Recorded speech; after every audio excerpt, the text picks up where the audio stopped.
Hello guys, कैसे हैं आप सब लोग। I am Vaishali Kikan from Vaishali ji learning. I have come up with yet another MCQ practice session. So इस सेशन में हम किस टॉपिक के ऊपर एमसीक्यूज प्रैक्टिस करने वाले हैं? Probability and random variable. अगर आप प्रोबेबिलिटी एंड स्टैटिस्टिक्स सब्जेक्ट के लिए देख रहे हैं तो ये वीडियो बहुत इंपॉर्टेंट है।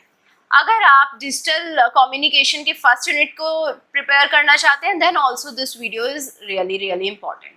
सो प्रोबेबिलिटी स्टैटिस्टिक्स आपके मैथ्स में भी आता है, सो वहाँ पर भी प्रोबेबिलिटी स्टैटिस्टिक रैंडम वेरिएबल आप यहाँ पर से प्रिपेयर कर सकते हैं। सो बहुत इंपॉर्टेंट वीडियो है, सारे कॉन्सेप्ट्स को ध्यान से देखिएगा, समझिएगा। So let's start with the question number 1।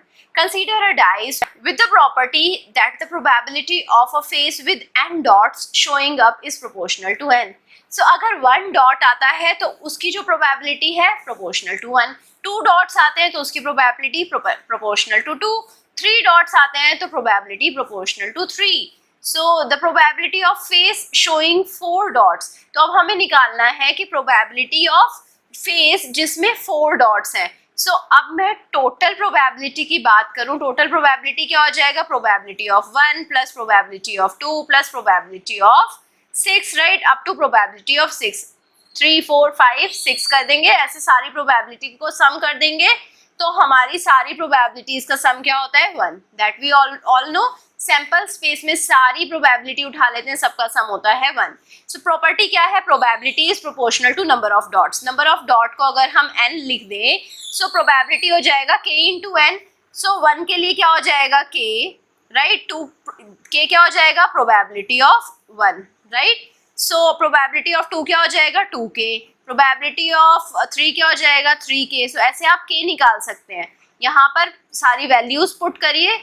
So k को निकालने के लिए क्या करेंगे? Probability of 1 plus probability of 2। Probability of 1 क्या हो जाएगा? k। Probability of 2 2k। Probability of 3 3k up to 6k। So it is equal to 1। ये अब क्या है? एक लीनियर इक्वेशन है। k को कॉमन ले लेंगे, 1 plus 2 plus 3 plus up to 6 is equal to 1। k की वैल्यू क्या आ जाएगी? 1/21, राइट। सो k की वैल्यू आ गई 1/21। अब हमें क्या निकालना है? प्रोबेबिलिटी ऑफ फेस जिस पर 4 डॉट्स हैं। सो प्रोबेबिलिटी ऑफ 4 क्या हो जाएगा? 4k। सो 4k क्या हो जाएगा? k की वैल्यू पुट करिए, 4/21। So the correct option is D. Let x be a random variable with probability distribution function. Probability distribution function fx given है जो कि है 0.2 for mod of x is less than equal to 1. It is 0.1 for 1 से लेकर 4 तक और 0 otherwise. So 4 से ऊपर है तो 0 हो जाएगा डायरेक्टली। हमें कितना निकालना है? प्रोबेबिलिटी 0.5 से लेकर 5 तक, राइट। 0.5 से लेकर 1 तक निकालेंगे तो ये इस केस से हम प्रोबेबिलिटी निकाल लेंगे। Probability of 0.5 less than x and less than 1 कितनी हो जाएगी? 0.2। अब अगर मैं उससे आगे बढ़ूं, 0, अब 1 से आगे कहाँ तक जाना है? 1 से आगे 4 तक की प्रोबेबिलिटी कितनी है? 0.1। 1 less than x less than 4 की प्रोबेबिलिटी है 0.1। अब हमें कहाँ तक की निकालनी है? 4 से लेकर 5 तक की। इसकी प्रोबेबिलिटी क्या है? 0। थर्ड स्टेटमेंट से यहाँ से 0 है, राइट। सो टोटल प्रोबेबिलिटी क्या हो जाएगी? 0.2 प्लस 0.1 प्लस 0 तो आ जाएगी 0.3 total probability. Runs scored by batsmen in 5 one-day matches are 50, 70, 82, 93 and 20. 5 one-day matches में runs दे रखे हैं, बैट्समैन ने कितने स्कोर करे? The standard deviation. Standard deviation का फॉर्मूला क्या होता है? अंडर रूट, यहाँ पर क्या आ जाएगा? यहाँ पर समेशन भी है। So don't forget the summation over here, यहाँ समेशन भी है। अब आपको सबसे पहले क्या पता होना चाहिए? म्यू पता होना चाहिए, एन पता होना चाहिए। एन होता है टोटल नंबर ऑफ रीडिंग्स, कितनी है? 5। सो एन हो गया 5। म्यू क्या हो जाएगा? मीन। मीन क्या हो जाएगा? सारी वैल्यूज को ऐड करिए, 50 plus 70 plus 82 plus 93 plus 20 divided by the total number of readings जो कि है 5। सो म्यू आ गया, एन आ गया। एक्स आई क्या है? एक्स आई है पर्टिकुलर रीडिंग। सो एक्स आई यहाँ पर सबसे पहले आप 50 रखेंगे, फिर 70 रखेंगे, ऐसे आप सारी वैल्यूज पुट कर समेशन निकाल लेंगे, फिर उसका अंडर रूट तो आ जाएगा standard deviation. Because of the time constraint I can not do it. Mode is the value of x where fx is a maximum if x is continuous, right? So mode वही value होती है जहाँ पर fx maximum होता है अगर हम continuous की बात कर रहे हैं, right? So maximum fx is mode, so that is a true statement. Ex comma y is equal to x into ey. So this is the statement of when x and y are independent. So x और y independent होता है तो probability of x y क्या होता है? Probability of x into probability of y. So again a true statement. A coin is tossed up 4 times, the probability that tails turn up in 3 cases. So 3 cases में tell आया, so head और tell की probability कितनी होगी? 1/2, right? अगर coin को ऊपर फेंका, हेड आने की प्रोबेबिलिटी 1/2, टेल आने की प्रोबेबिलिटी 1/2. सो किसकी कंडीशन पूछ रहा है? 3 बार टेल है और 1 बार हेड आया. सो यहाँ पर आप पुट कर दीजिए 3 बार टेल और 1 टाइम हेड. सो यहाँ पर वैल्यू पुट करेंगे तो 1/2 into 1/2 into 1/2 into 1/2, right? But यहाँ पर एटलीस्ट 3 केसेस हैं तो यहाँ पर टी वाला केस भी आ जाएगा. सो अगेन आप टेल की वैल्यू पुट करिए and find out the answer. If E denotes the expectation, the variance of a random variable X is denoted as. So अगर ई एक्सपेक्टेशन कर रहा है तो वेरिएंस का फॉर्मूला क्या होता है? ई एक्स स्क्वायर माइनस ई एक्स का होल स्क्वायर. सो एक्स स्क्वायर क्या, एक्स क्या है? Random variable. रैंडम वेरिएबल का स्क्वायर करते हैं, उसका मीन निकालते हैं minus mean square. x is a variate between 0 and 3, the value of ex square. So ex square का फॉर्मूला क्या होता है?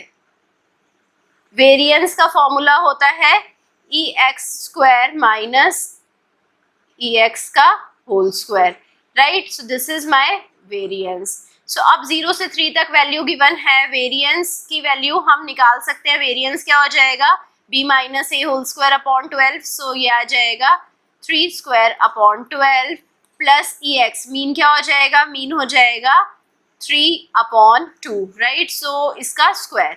सो in this manner you can find out E x square. The random variable x and why have variances 0.2 and 0.5 respectively. So 0.2 और 0.5 random variable x और y की variance है. z क्या है? 5x minus 2y, right? So ये जो answers हैं कुछ वेरी कर सकते हैं but try to focus on the concept. So यहाँ पर जो z का वेरिएंस निकालना है, z में x के साथ क्या है? 5 कोएफिशिएंट. सो जब मैं x के साथ 5 कोएफिशिएंट यहाँ लिखूंगी, सो कोएफिशिएंट का स्क्वायर लेते हैं, उसे वेरिएंस से, x के वेरिएंस से मल्टीप्लाई करते हैं. That is 25, sorry 5 square is 25. So 25 into जो x की वेरिएंस है दैट इज 0.2 माइनस y के साथ कोएफिशिएंट क्या है? 2 का स्क्वायर क्या हो जाएगा? 4 इंटू जो वेरिएंस ऑफ y है 0.5. तो आप वैल्यू निकाल सकते हैं. Which of the following mentioned standard probability density function is applicable to discrete random variable? So discrete random variable पे Gaussian distribution लगता है? नहीं, Gaussian distribution हमेशा continuous random variable पर लगता है. So उसके बाद Rayleigh exponential distribution, ये सब continuous random variable के distribution है. So standard probability density function की बारे में बात करूँ तो Poisson distribution है जो कि एप्लीकेबल होता है डिस्क्रीट रैंडम वेरिएबल पर भी. What is the area under a conditional cumulative density function? Cumulative density function का अंदर का एरिया देखेंगे तो it is 1. Cumulative density function में हम क्या निकालते हैं? Total sum of probabilities, right? So अभी मेरे पास बहुत सारे सैंपल स्पेस में बहुत सारे इवेंट्स हैं, हर इवेंट की प्रोबेबिलिटीज को ऐड करते जाते हैं, उससे हमें CDF मिलता है. When do the conditional density function gets converted into the marginal density function? CDF को marginal density function में कैसे convert करते हैं? Only if random variable exhibits statistical independency. Statistically independent रहेंगे random variable, so CDF को हम marginal density function में convert कर सकते हैं. Statistical independence is requirement. A random variable x takes a finite number of values of x can be described as. So जब हमारे पास finite x की values आ रही हैं तो discrete random variable. अगर कोई भी infinite value of x आएगी तो continuous random variable. Mutually exclusive event does not contain any common sample point. जब भी म्यूचुअली एक्सक्लूसिव इवेंट होंगे तो कॉमन सैंपल पॉइंट नहीं रहेगा। सो लेट सपोज अगर मैं दो सैंपल पॉइंट्स की बात करूं, यहाँ पर एक सैंपल पॉइंट है 1 2 3, ये मेरा हो गया first sample space, right. Second sample space है मेरा 2 3 5 6 8। सो यहाँ पर 2 और 3 देखें तो कॉमन सैंपल पॉइंट है, तो ये दोनों हमारे म्यूचुअली एक्सक्लूसिव इवेंट्स नहीं है। What would be the probability of an event G if H denotes its complement according to the axioms of probability? अगर H complement है तो probability of G क्या हो जाएगा? 1 minus H. So complement को minus कर देते हैं। complement क्या हो जाएगा? A complement is 1 minus A. A क्या हो जाएगा? 1 minus A complement. So ये ही property use हुई है। A table with all possible values of random variable and its corresponding probability is called। जिस टेबल में हम सारी रैंडम वेरिएबल डालेंगे, उस रैंडम वेरिएबल की प्रोबेबिलिटी डालेंगे, उसे प्रोबेबिलिटी डिस्ट्रीब्यूशन बोलते हैं। A variable that can assume any value between two given point, it is called the continuous random variable। Infinite set of values आ सकती हैं in between 2 points, 0 और 1 के बीच में बात करूं तो infinite values can exist if a variable can contain integer value between two given point, it is called discrete random variable। सिर्फ integer की बात हो रही है, right? तो ये discrete values हो गई। The expected value of discrete random variable x is given by, expectation कैसे निकालते हैं? जो भी random variable है उसे उसकी probability के साथ multiply कर देंगे और सारे random variables के साथ ये कर सबका sum ले लेंगे, summation x into p of x। अगर x को continuous है, कंटिन्यूअस रैंडम वेरिएबल के केस में एक्सपेक्टेड वैल्यू कैसे निकालते हैं? Integration of x into p of x। Out of the following values which one is not possible in probability? Probability positive हो सकती है, 1 हो सकती है, 0 हो सकती है, it can never be negative. State the unpredictable signals are example of. जो अनप्रिडिक्टेबल सिग्नल है उसे हम रैंडम प्रोसेस बोलते हैं, राइट। अगर सिग्नल्स को प्रिडिक्ट कर दिया तो वो रैंडम प्रोसेस नहीं रहेंगे, right, it would be finite process. In probability theory, a process whose outcome cannot be fully predicted because the condition under which it is performed cannot be predetermined। So हम output को predict नहीं कर सकते क्योंकि conditions नहीं पता है। So sufficient accuracy की तरह हम output predict नहीं कर पाएंगे। So इसको बोलेंगे हम एक एक्सपेरिमेंट कर हमें पता लगेगा कि आउटपुट एक्चुअल में आएगा क्या for a given condition. A dash is subset of outcome that share some common characteristics, a event। The dash is a collection of all possible and separately identifiable outcomes of an experiment sample space। The experiment consists of rolling 2 dice। The sample space will consist of कितनी, अगर हम 2 dice को role करते हैं, 2 dice को role करने पे sample space में क्या आएगा? 1 1 1 2 1 3 1 4 1 5 1 6, राइट। ऐसे 2 1 2 2 2 3 2 4 2 5 2 6, ऐसे हम सारे इवेंट्स देखें तो 36 पॉइंट्स होंगे। The experiment consists of rolling of 2 dice। The event K denotes the sum of the dots on the dice equal to 7। So जब भी हमने 2 डाइस को फेंका और दोनों जो डाइस पे जो डॉट्स आई हैं उसका सम 7 है, तो सैंपल स्पेस बताना है। तो 1 6 होगा, 2 5 होगा, 3 4 होगा, 4 3 होगा, 5 2 होगा और 6 1 होगा।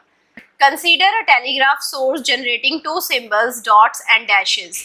We observe that the dots were twice as likely to occur as the dashes। Now we have to find out the probability of occurrence of dots and the dashes। So जो dots है वो twice उनकी जो likeliness है than the dashes। So 2 of dots probability plus dash probability is equal to 1। So यहाँ पर x क्या आ जाएगा? 1/3। So अगर मैं डैश की प्रोबेबिलिटी की बात करूं तो 1/3 हो जाएगी, डॉट की प्रोबेबिलिटी क्या हो जाएगी? ट्वाइस इसकी, तो 2/3 हो जाएगी। Let A, B, C be any 3 event in S, recognize the following condition in the terms of set।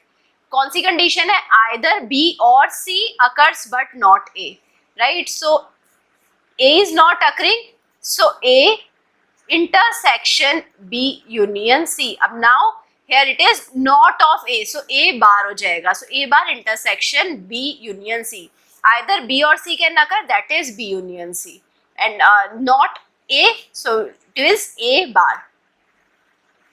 जब हमें इसका म्यूचुअल आउटपुट लेना है, so इन दोनों के बीच का शेडेड पोर्शन लेना, so A bar हो जाएगा and intersection B union C. Which one is not qualify as a property of probability distribution function? So probability distribution function क्या होता है, 0 से लेकर 1 तक होता है, that is right. Infinity का probability distribution function क्या हो जाएगा, 1.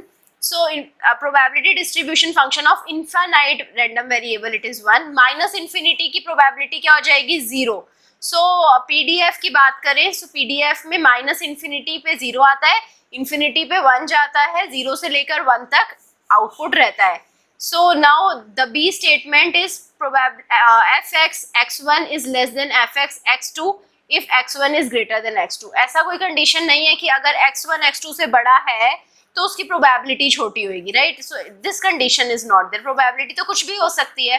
विच one is not qualifying as a property of probability density function. Probability density function क्या होता है, पीडीएफ जो होता है वो होता है greater than 0, right. So integration of all of the PDF, integration of all of the PDF क्या हो जाएगा, सारे रैंडम वेरिएबल्स हैं इनका सम, सो सारे रैंडम वेरिएबल का सम क्या आएगा, 1. सो this is also correct option. उसके बाद ए से लेकर बी तक की जो प्रोबेबिलिटी है उसे हम कैसे निकाल सकते हैं, इंटीग्रेट कर कर, राइट. जो एफ है उसको इंटीग्रेट कर कर निकाल सकते हैं, this is also right. So F X X is less than equal to 0. क्या ये लेस देन हो सकता है, PDF less than equal to 0 नहीं होता है, ग्रेटर देन इक्वल टू 0 होता है. The mean of random variable x with density function F X X is, mean क्या हो जाएगा, x into F x, right. So this इसका इंटीग्रेशन करते हैं तो हम मीन निकाल सकते हैं. सो मैंने इसके ऊपर बहुत सारे क्वेश्चंस ऑलरेडी सॉल्व करे हैं. आपको क्या करना है, बहुत सारे क्वेश्चंस प्रोबेबिलिटी के जो सॉल्व करे हैं वो भी देखने हैं, क्योंकि टाइम कंस्ट्रेंट है. अगर मैं प्रोबेबिलिटी के क्वेश्चंस ही सॉल्व करने लग जाऊंगी तो बहुत ज़्यादा टाइम लग जाएगा and the video will become boring for you and you have to discuss a lot of concepts. उसके लिए क्या करा मैंने, क्वेश्चंस को बड़े न्यूमेरिकल्स हैं उनको स्किप कर दिए जो मैंने ऑलरेडी डिस्कस कर रखे हैं न्यूमेरिकल प्रैक्टिस सेशंस में. आप जा सकते हैं प्रोबेबिलिटी स्टैटिस्टिक्स वाली जो प्लेलिस्ट है और वहाँ पर जाकर कोई भी न्यूमेरिकल वीडियो देखकर वहाँ से प्रैक्टिस कर सकते हैं बड़े न्यूमेरिकल्स. अ रैंडम वेरिएबल के is uniformly distributed between 2 and 9. तो मीन क्या, अगर यूनिफॉर्म डिस्ट्रीब्यूशन है तो मीन की वैल्यू क्या होती है, a plus B upon 2. So 9 plus 2 upon 2, so 11 upon 2 is 5.5. A random variable is uniformly distributed between -12 and 12. So variance क्या हो जाता है, b minus a. So 12 minus 12 whole square upon 12. b minus a square upon 12 ये हो जाता है variance का formula. So आप इसको निकाल लीजिए, 48 आ जाएगा. Gaussian random variable with zero mean and variance 1 is also termed as. जब Gaussian random variable होता है, Gaussian distribution कैसा होता है, गॉसियन डिस्ट्रीब्यूशन ऐसा होता है. अब मीन 0 हुआ, मीन 0 मतलब ये जो गॉसियन डिस्ट्रीब्यूशन है यहाँ पर आ गया है. अब जब मीन 0 है और इसका वेरिएंस 1 है तो इसे हम क्या बोलते हैं, स्टैंडर्ड नॉर्मल गॉसियन डिस्ट्रीब्यूशन. ये है कोई भी गॉसियन डिस्ट्रीब्यूशन, इसे हम बोलेंगे standard normal Gaussian distribution. The conditional probability density function is reduce to the marginal density function. Conditional CDF को मार्जिनल CDF में कब रिड्यूस कर सकते हैं, जब रैंडम वेरिएबल स्टैटिस्टिकली इंडिपेंडेंट होते हैं. Consider two random variable x and y with expected value ex और ey गिवन है, तो हमें एक्सपेक्टेशन निकालनी है 2x माइनस वाई की. सो जो 2x माइनस वाई है उसका एक्सपेक्टेशन निकालना है, तो ये क्या हो जाएगा, 2 into expectation of x, 2 into 7 minus expectation of y जो कि हो जाएगा 5. सो 2 इंटू 7 इज 14, 14 माइनस 5 क्या हो जाएगा, 9. Two random variables x and y are said to be independent. Independent कब होता है, जब उनकी probabilities multiply हो जाती हैं. f(x) y is equal to fx into f of y, right? So इसे हम probability की terms में भी लिख सकते हैं, pxy is equal to px into py, right? ये भी हमने already भी देख लिया था, इसे f की टर्म्स में ही लिखा है जस्ट. तो आप कंफ्यूज मत होइएगा नोटेशन से. p की टर्म्स में हो सकता है, f की टर्म्स में होता है, PDF की टर्म्स में, CDF की टर्म्स में, बट इंडिपेंडेंट जो कंडीशन है वो सेम ही रहेगी. प्रोबेबिलिटी किसी भी टर्म्स में डिनोट कर दी जाए. The joint PDF is given as fxy is equal to kxy, right. And for x is and y is also from 0 to 1 or 0 otherwise. So the observation about x and y. So अगर हमारे पास joint PDF given है that is kx, y, joint PDF given है जिससे हम x और y के ऊपर independent condition नहीं निकाल सकते. सो एक्स और वाई की इंडिपेंडेंट कंडीशन निकालने के लिए हमें क्या करना होगा, इंडिपेंडेंट तभी होंगे जब p of X Y is equal to p of x into p of y, right. So ऐसा तो कहीं ऑप्शन आ नहीं रहा है, दोनों को हम अलग अलग कर कर नहीं लिख सकते हैं. So they are not independent.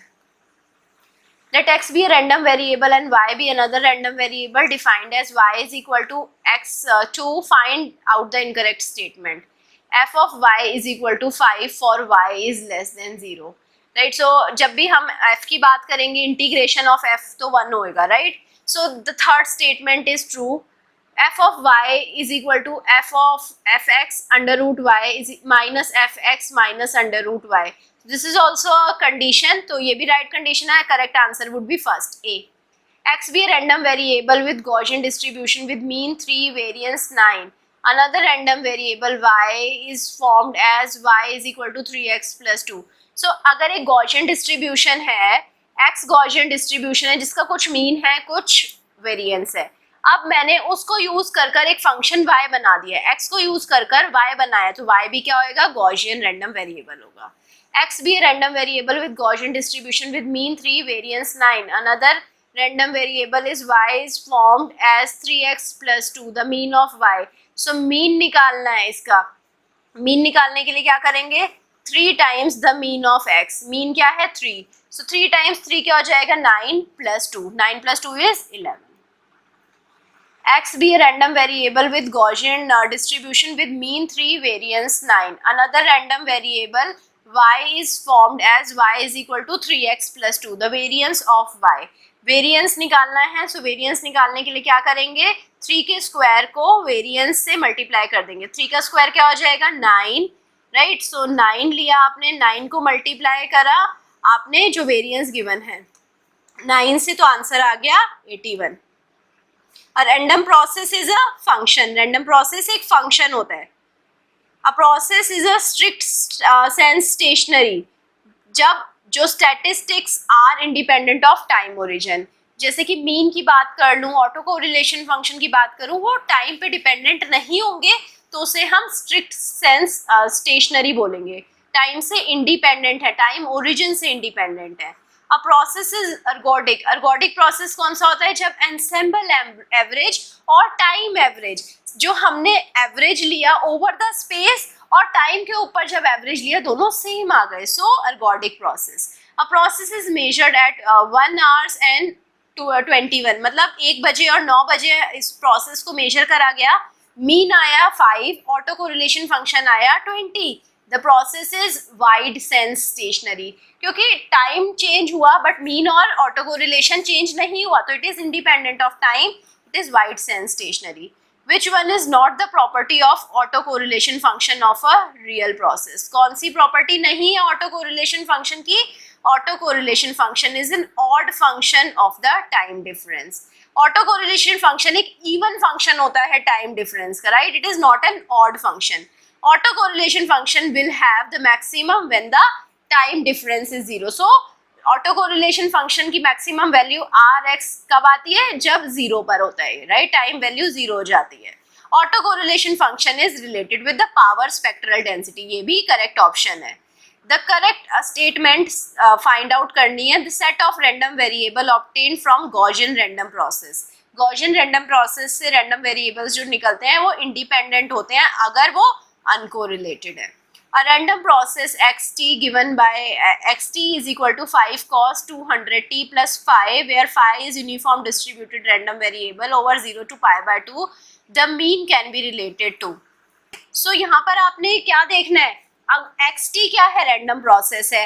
Random process कहाँ से कहाँ तक वेरी कर रहा है, 0 से pi by 2 तक वेरी कर रहा है, राइट. सो अब आप क्या करेंगे, आप xt में जो वैल्यू है उसको फाई की वैल्यू को पहले 0 पुट करेंगे, फाई की वैल्यू को π/2 पुट करेंगे और आप उसके बाद फिर इसे as a uniform random variable इसकी वैल्यू निकालेंगे. सो 1/π आ जाएगा answer. So the process you should understand. A random process xt given by xt is equal to 5 cos 200 t plus 5 where phi is a uniform distributed random variable over 0 to π/2 xt can be related to. क्योंकि यहाँ पर जो time पे हमारे पास auto correlation और mean भी आप देखेंगे, मीन अलग अलग टाइम पर अलग अलग आएगा. सो मीन अलग अलग टाइम पर अलग अलग आ रहा है, which means it is dependent upon time. It is not a wide sense stationary process. A random process xt given by 15 cos 500 t plus phi, again it is distributed over minus pi to pi and now mean can be related as. जब minus pi से pi तक है तो mean क्या हो जाएगा? 0, right? minus pi से pi का average क्या हो जाएगा? pi minus pi upon 2, that is 0. A random process xt given by 45 cos 700 t plus phi where phi is uniformly distributed random variable over minus pi to pi. Now xt is wide sense stationary, क्योंकि यहाँ पर जो mean है वो time पर depend नहीं कर रहा है, अलग अलग टाइम पर मीन अलग अलग नहीं होगा.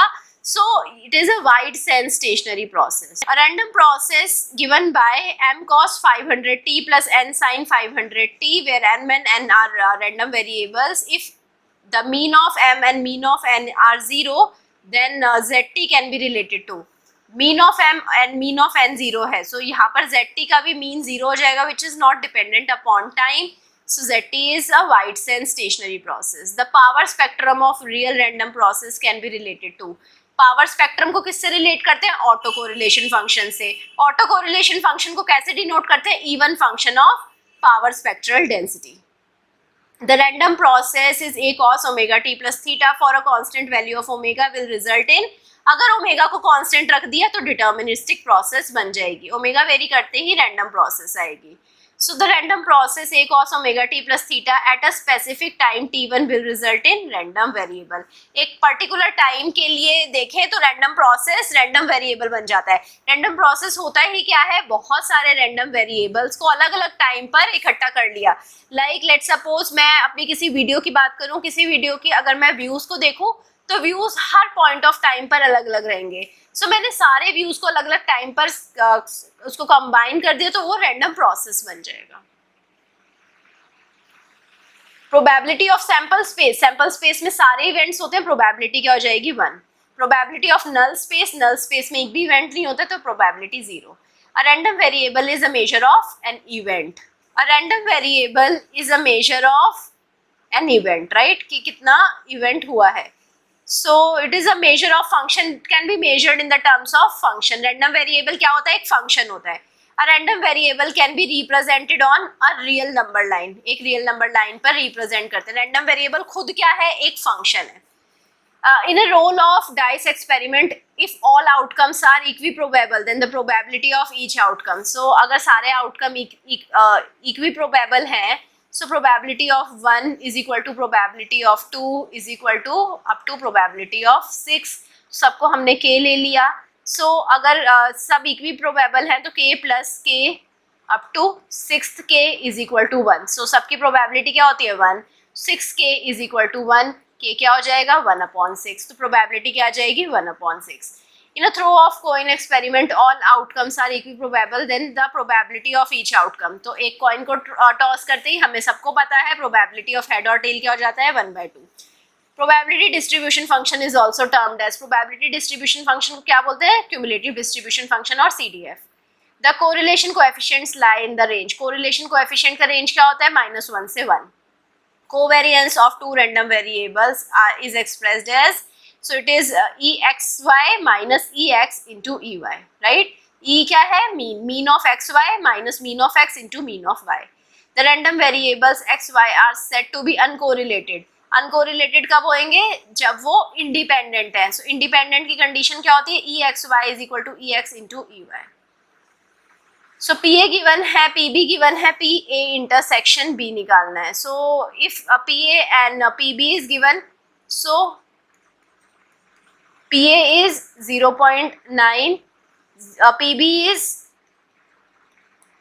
0.8, राइट? सो 0.9 और 0.8 गिवन है. अभी हमारे पास यहाँ पर PA यूनियन B भी होना चाहिए था. सो जब पी ए यूनियन बी का फॉर्मूला मैं बता देती हूँ आपको, पी ए यूनियन बी हो जाता है P A plus P B minus P A intersection B. So अगर पी ए यूनियन बी भी गिवन होता यहाँ पर तो हम पी ए इंटरसेक्शन बी निकाल सकते थे। सो इस क्वेश्चन में आप देख लीजिए पी ए यूनियन बी निकाल दीजिए क्योंकि यहाँ पर P A intersection B given है। So P A intersection B correct answer था 0.7, सो 0.9 प्लस 0.8 माइनस 0.7 हो जाएगा पी ए यूनियन बी।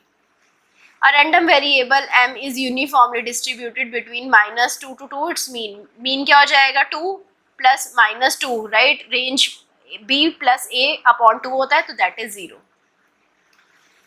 यहाँ पर -2 से 12 तक है रेंज, तो मीन क्या हो जाएगा 12 माइनस 2 अपॉन 2 जो कि हो जाएगा 10 अपॉन 2 5।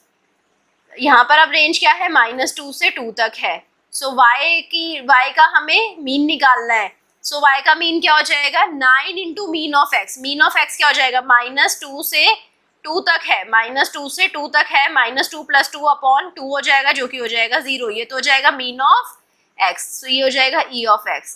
सो y के लिए क्या हो जाएगा, y के लिए हो जाएगा 9 into mean of x plus 7, ये हो जाएगा mean of y, right. So 9 into 0 plus 7, तो मीन ऑफ y क्या हो जाएगा 7। अभी फिर से -2 से 2 तक है। सो अभी क्या निकालना है वेरिएंस। वेरिएंस क्या हो जाएगा, x का वेरिएंस क्या होएगा b माइनस ए स्क्वायर अपॉन 12, राइट। सो x का वेरिएंस क्या हो जाएगा 4 स्क्वायर अपॉन 12। 4 स्क्वायर क्या होता है 16 अपॉन 12। ये तो हो गया हमारा x का वेरिएंस। अब इसे हम 81 इंटू एक्स का वेरिएंस करेंगे, that is 16 upon 12। So this is the correct answer. Variance में हम 7 से कोई मतलब नहीं है, दिस प्लस और -7 will not create any difference. P A given है, पी बी गिवन है, पी ए इंटरसेक्शन गिवन है, पी ए यूनियन बी निकालना है। So P A union B क्या होता है P A plus P B minus P A intersection B. Values put कर दीजिए, सारी वैल्यूज गिवन है, फॉर्मूला ही जानना था। पी ए गिवन है, पी बी गिवन है, P A intersection given, A intersection B given है। हमें क्या निकालना है P A union B bar, right. So यहाँ पर अगर आपको P A union B bar निकालना होगा, सो आप कैसे निकाल सकते हैं, पी ऑफ बी बार निकालिए। पी ऑफ बी बार क्या हो जाएगा 1 minus probability of B, right. So उसके बाद आप क्या करेंगे, P ऑफ बी बार आ गया, उसके बाद आप P A union B bar का फॉर्मूला लगा देंगे। P of A plus P of B bar minus probability of A intersection B bar, right. So यहाँ पर ये जब सारी वैल्यूज पुट कर देंगे you can get the answer. Probability of A given है, प्रोबेबिलिटी ऑफ बी गिवन है, probability of A intersection B given है। अब हमें क्या करना है, probability of A bar intersection B bar निकालना है। Probability of A bar intersection B bar क्या हो जाएगा, इसे हम कैसे लिख सकते हैं, probability of A union B का होल बार, राइट। सो ये आपने प्रॉपर्टी पढ़ी होगी। So probability of A union B निकाल लेंगे। So probability of A union B का फॉर्मूला आता है आपको P A plus P B minus P A intersection B. उसके बाद पी ए यूनियन बी का इंटरसेक्शन निकाल लेंगे, सॉरी इसका बार निकाल लेंगे। So that would be 1 minus probability of A union B. If in a process time average and ensemble average are found to be same, जब time average और ensemble average same होता है ergodic process। So auto correlation function के लिए कौन सी statement false है, auto correlation function of minus T is equal to auto correlation function of T, ये तो करेक्ट स्टेटमेंट है। ऑटो कोरिलेशन फंक्शन की मैक्सिमम वैल्यू 0 पर होती है, तो सारी वैल्यूज जो आर एक्स एक्स 0 है उससे छोटी होंगी। आर एक्स एक्स 0 क्या हो जाता है e of x square t, right? So none of these. Stochastic process are random in nature as well as they are function of time. So both are correct. Stochastic process are wide sense stationary. Gaussian process is wide sense stationary as well as strict sense stationary. A sample function of Gaussian process is Gaussian. Gaussian process का sample function भी लेंगे Gaussian ही आएगा, random variable extracted from a Gaussian process is independent and uncorrelated. Gaussian process से जो random variable आएगा independent और uncorrelated होगा. If an input process xt of a linear system is Gaussian, then output would be Gaussian. एक linear system में Gaussian process डालेंगे, output Gaussian आएगा. If a Gaussian process is wide sense stationary, then it is strict sense stationary also.